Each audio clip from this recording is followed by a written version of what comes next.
రామాయణం జరిగి యుగాలు గడిచినా ఇప్పటికీ మన మధ్య తిరుగుతున్న చిరంజీవి హనుమంతుడు.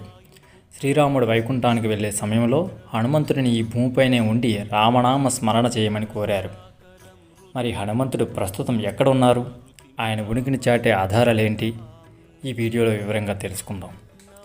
పురాణాల ప్రకారం హనుమంతుడు హిమాలయాల్లోని గంధమాధవ పర్వతంపై నివసిస్తున్నారు. కలియుగం అంతమయ్యే వరకు ఆయన అక్కడే ధ్యానంలో ఉంటారని శాస్త్రాలు చెబుతున్నాయి.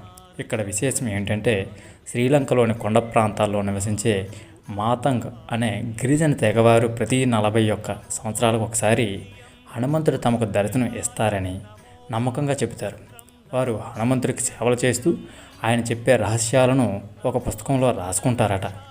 2014లో ఆయన చివరిసారిగా వారికి దర్శనం ఇచ్చారని, మళ్ళీ 2055లో వస్తారని వారు నమ్ముతారు.